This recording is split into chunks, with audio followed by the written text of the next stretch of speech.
নমস্কার বন্ধুরা, আমি ছন্দা। আমার আরও একটি নতুন ব্লগে তোমাদেরকে অনেক অনেক স্বাগত জানাই। তো বন্ধুরা, আজকে আমি তোমাদের সাথে রাতের রুটিনটা শেয়ার করব। তো রাতে কাজ সকলেরই অল্প থাকে, শুধু রান্নাটুকু ছাড়া। তো সেরকমই আজকে যেটুকু যা করব সেটুকু তোমাদের সাথে শেয়ার করব। তো এখানে আজকে রাতের ডিনারে আমি রুটি আর তড়কা বানাবো, সেই রেসিপিটা তোমাদের সাথে শেয়ার করব। তো চলো, তার জন্য আমি ডাল ভিজিয়ে রেখেছিলাম, 3 রকমের ডাল: ছোলার ডাল, মুগ কড়াই আর বিউলির ডাল। তোমরা চাইলে এখানে অনেকেই রাজমা নেয়, তো নিতে পারো। তো আমি তরকারির যে একটা চিপচিপে ব্যাপার হয় তার জন্যই নিলাম। আর এখানে স্বাদ মতো লবণ, হলুদ, লঙ্কা গুঁড়ো, মানে কাশ্মীরি লঙ্কা গুঁড়ো, যাতে কালারটা ঠিকঠাক থাকে, ডালচিনি আর এলাচ দিয়ে এখানে 2 কি 3টে সিটি দিয়ে দেব। দিয়ে এদিকে দেখো প্রেসার কুকারে বসিয়ে দিলাম। দিয়ে ডালটা সেদ্ধ হতে আমি নামিয়ে রাখলাম। নিয়ে এবার রুটিগুলো করছি, ততক্ষণ প্রেসারের মধ্যেই ডালটা থাকবে। একটু যতক্ষণ না বাষ্পটা বেরিয়ে যায় ততক্ষণ অপেক্ষা করতে হবে, তাই ভাবলাম এদিকে রুটিটাও করে নিই। তো ডালটা বসাবার আগে আমি আটাটা বেঁধে রেখেছিলাম বা মেখে রেখেছিলাম, যাতে আটাটাকে বেশি মাখতে না হয়, ঠেসতে না হয়। তো বন্ধুরা, তোমরা কেউ যখন রুটি করবে তখন আধ ঘন্টা আগে রুটিটা, বা 10 মিনিট আগে, বেশিক্ষণ না, কারণ আটা বেশিক্ষণ মেখে রাখাটাও ভালো নয় শুনেছি। তো 10 মিনিট আগে আটাটাকে মেখে রাখলে কী হয়, আটাটা খুব সুন্দর সফট হয়ে যায়, আর বেশি গায়ের প্রেসার দিয়ে ঠেসতে হয় না। তার জন্য আমি আটাটাকে মেখে রেখে ওখানে ডালটা সিটি দিয়ে দিলাম। এবার ডালটা প্রেসারের মধ্যে রয়ে গেল, ততক্ষণে আমার রুটিটাও হয়ে যাবে।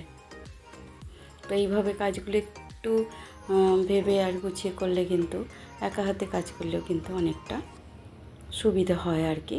সেই জন্যই আমি আমার মতো করে ভেবে নিই আগে কাজটা কিভাবে করলে একটু সুবিধা হবে, সেইভাবে আমি কাজটা করতে থাকি যাতে সুবিধা হয়। তো যাই হোক বন্ধুরা, রুটি তো করা কমপ্লিট। এবার এদিকে দেখো একটা কড়াই বসিয়ে দিয়েছি, তাতে পরিমাণ মতো তেল দিয়ে দিলাম। এবার তেলের মধ্যে আমি আর কোনো ফোড়ন অ্যাড করব না, ডাইরেক্ট পেঁয়াজ আর কুচনো পেঁয়াজ সেটা দিয়ে দিলাম। কারণ ওখানে আমি ডালচিনি, এলাচ যখন ডাল সেদ্ধ করতে দিয়েছি তখন দিয়ে দিয়েছিলাম। তো আলাদা করে আমার তো মনে হয় না কোনো রকম ফোড়ন ইউজ করতে হয়। তো তার জন্যই দেখলে বন্ধুরা, আমি কোনো রকম ফোড়ন ইউজ করলাম না।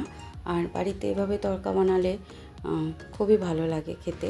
তো অনেক দিন পর তড়কাটা বানাচ্ছি। আর বন্ধুরা, একটা ভুল হয়ে গেছে, সেটা ভিডিও থেকে বাদ পড়ে গেছে। আমি যখন ডিমটা অ্যাড করেছি, ডিম কিন্তু দিয়েছিলাম। আর যারা ডিম পছন্দ করো না বা ডিম দিতে চাও না, নিরামিষ মানে ডিম ছাড়া খেতে চাও, তারা কিন্তু ডিম না দিলেও পারবে, মানে ডিম না দিলেও তাদের চলবে। তো আমি এখানে ডিম দিয়েছিলাম, আর সেটা কিন্তু স্কিপ হয়ে গেছে। তো দেখতেই পাচ্ছ ডালটা কি সুন্দর সেদ্ধ হয়েছে, একদম জলটাও নেই, একদম পরিষ্কার সেদ্ধ হয়ে গেছে 3 রকমের ডাল।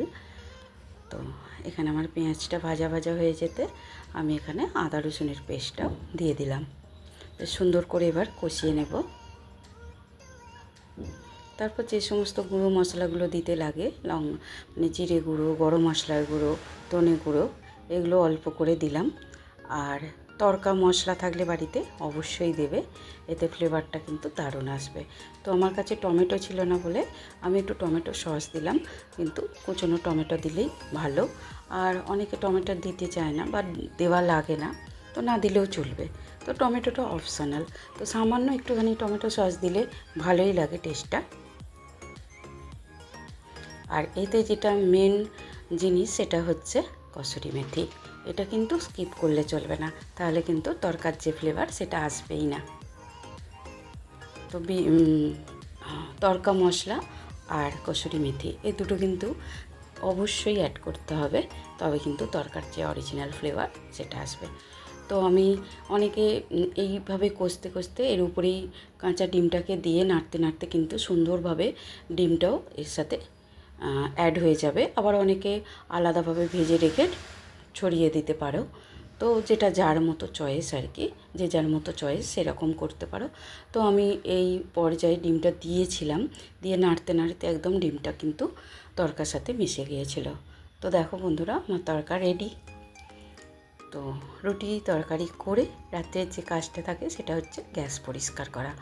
তো সব সময় বন্ধুরা চেষ্টা করবে রাত্রিবেলা রান্না কমপ্লিট করে গ্যাসটাকে পরিষ্কার করা। এটা কিন্তু দুদিক থেকেই ভালো। একটা উচিত বলে মা অন্নপূর্ণা, খুশি হয়, নাহলে অগোছালো রান্নাঘর দেখে সে কিন্তু বাড়ি থেকে চলে যায়, এরকম একটা কথা আছে, যেটা কিছুটা আমি মানি, কিছুটা মানি না। কারণ সব সময় সম্ভব হয় না রান্নাঘরটা ক্লিন করে শোয়ার, কারণ শারীরিক প্রবলেমেরও ব্যাপার থাকে, ভালো লাগা না লাগারও ব্যাপার থাকে। তো বেশিরভাগ সময়টা আমি ক্লিন করে রাখারই চেষ্টা করি। আর একটা কী বলো তো, এঁটো বাসন বা এঁটো গ্যাস পড়ে থাকলে এরকম নোংরাভাবে, এতে মাকড়সা আরশোলা বা নানা রকম রাত্রিবেলা পোকামাকড় বেরিয়ে জায়গাটা মানে জীবাণুতে ভর্তি করে দিতে পারে, সেই জন্যই আর কি মেন কারণ। তো যাই হোক, আমি সবসময় চেষ্টা করি একটু কষ্ট হলেও ক্লিন করে নেবার। তো যাই হোক বন্ধুরা, আজকের ভিডিওটা তোমরা স্কিপ না করে পুরোটা দেখো।